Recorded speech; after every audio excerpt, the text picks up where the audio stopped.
Hey everyone, happy Monday. I'm back. I know, don't mind the hair, guys. It's currently crazy right now. As you can see. All right. So, my topic today, I really wanted to discuss on being a homeless parent. I was a homeless mom before the pandemic, leading into the pandemic. It was a challenge due to getting out of a toxic situation. Don't mind the kids back there, they being a little crazy. See what I'm saying? All right, so got the coffee, as you can see. All right, nothing is going to prepare you to be homeless, that is for sure.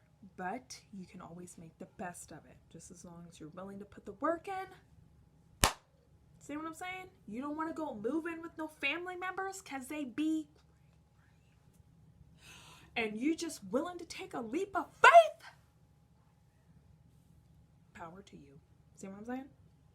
You willing to go out there and go put your butt on the line, go put your family in a homeless shelter to better your situation? Now that is a superpower. See what I'm saying?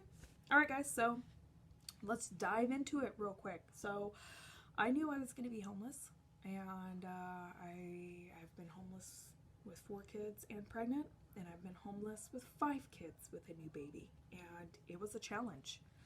So first things first, we didn't move into a homeless shelter right away. Basically, it took us 14 business days because and I had to sit down with a caseworker from 7 a.m. to 4. We basically worked with having the kids now. Keep in mind, having the kids now. Now, if your kids go to school and you're a homeless parent and you explain your situation to the school, there's after-school programs for school-aged kids and lunches and all of that. They can really help you with your school-aged kids. Now, if you have a bunch of small kids like mine, it can be a challenge. They're going to be with you, okay? I really had to push through it. Sat down with my caseworker. From 7 a.m. she wanted to see me like 7 a.m. to 4. And that's how it was. She gave me a lunch break, obviously, gave me a lunch voucher to go run over 4 or 5 city blocks to go catch lunch, which was okay, which was great. It was an hour lunch break. And sometimes, depending on your situation or your story, you may be placed in a homeless shelter sooner, but due to my situation and being new in a state, because I actually left the state that I was in, got on a Greyhound and took off to another state. It was, I had to, okay? Now there's only certain things they can do. Now, basically, you have to be a resident like 30 days, which I wasn't. So, yeah. She gave us hotel vouchers, which was great, and burned up some majority of her time. So from 7 a.m. to 4 every day, I had the kids with me, except for Saturdays and Sundays, which I will talk about. And I've seen a lot of homeless parents in there. And I'm just going to be real with you guys, because this is my channel. Finally, we back in motion, baby. I get excited. I always get so worked up, alright? I have noticed, I have always been, hey, if we're homeless, if we're sleeping out on the streets, if we have a roof over our head, you know what I mean? No matter what situation we are in, we're going to leave it up to God's hands. We're going to do what we can day by day. Listen, guys, I understand. It's a sad moment. It's a sad moment. Whatever your situation is, you're homeless because of whatever time, you are going to have to adapt. And I noticed with me and my situation at the time, I'm telling you guys, I was sitting in that office for hours, having the kids bouncing around, people asking me questions, staring at me, calling me names. I had to dump my bag out. Listen, at the time, yeah, I was feeling a little bad. I was feeling a little remorseful that I just took my family and basically just packed up and went to another state with not really having a game plan, and off of the mercy of God. Thank God I had good people working with me, great people.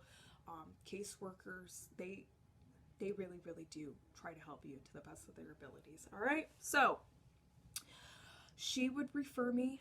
She would call me at the end of the day. I would do all this paperwork. Now, I was doing public assistance, transportation applications, if I could get free bus tickets in the waiting room. I was doing subsidized housing applications. I was applying for food stamps. I was applying for cash if I could. Now, listen, guys. Listen, okay? My situation, now I know. They're going to ask me, hey, did you call this person? Did you call that person? Did you fill this out? Did you fill that out? Every single time. Yes, yes, yes, yes. Here's the proof. Here's the paperwork. I did this online. I did that online. Here's your copies of your birth certificate, social security cards, IDs, whatever you need. Here you go. Now, I was taking inventory for people around me, and a lot of people were disrespectful, and most people don't really care. Now, in my situation, and we had no place to go, okay? So I was doing that during the day. Bet your butt I was, and even into the homeless shelter as we continue on. At the end of the day, she would call me and she would be like, hey, call me by my name, talk to me privately, I have a lot of caseworkers in their cubicles around there. Ain't no shame, guys. Listen, ain't no shame. We're going to stop this real quick. If you are in a homeless situation or you gonna be about to be homeless, all right, just know it's only a temporary situation. Don't feel overwhelmed. Don't feel bad about it. Don't be self-talking to yourself all negative. It ain't going to help nobody. It really, really isn't. I've been there. I have done that. I know what it's like not to brush your teeth or your hair or to wear the same clothes every day. I know what it's like to walk miles and miles, 14 city blocks. I know what it's like to walk 22 miles in one day. I've done it. I know it. It's really a grind. All right? Moving on. And each time, for the next, several days, she was like, hey, I'm going to recommend for you to go over to the Salvation Army, and they can possibly place you. Possibly. Okay, and it was already 4 o'clock. They do intakes at 5. Now, I was on foot. Sometimes they had bus cards. Sometimes they didn't. I had the kids. I had a double stroller. I was really hustling. Sometimes I would have to carry my kids' bags. Sometimes I would have to put them down below. My oldest daughter didn't want to walk sometimes. We had blisters. We were wet sometimes. We were cold sometimes. It was hot in Philadelphia. Both, baby. Sometimes it'll be snowing. Sometimes the sun will be shining. You see what I'm saying? Guys, I love to joke, so can't help it. I can't help it, all right? And even at the time, I only had a certain amount of phone battery left, which, if I had to do it again, please get a tripod and an extra battery, Olivia.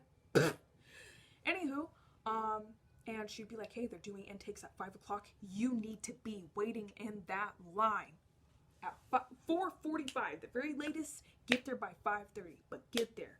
Talk to this lady over there. Bless her heart and soul, Lord. And we had to walk 14 city blocks. When I say these blocks are huge, blocks are huge, guys. Blocks are huge, okay? All right. I would get there by 5, and this is what I like to do. She'd be coming into work. I would acknowledge everybody. A lot of people are going to be waiting in line, which they were. By the time she would get to me and the kids, she did our intake. She had no place for us to go. Based off of my family size, places get really, really, really, really tight. All right? Now, if you had one kid, they could put you, in a bed. They could put you somewhere. Most times they don't, all right? And she knew from my caseworker bringing the word on, like, hey, this girl, she's doing all of her paperwork. She has a good reputation, which I liked. I like to hustle. I always take care of the kids first. They're always going to eat. They're always going to have clothes on their back. They don't need to worry about where we going, all right? I always made it a game. Like, we ain't no homely. We ain't no homeless up in here.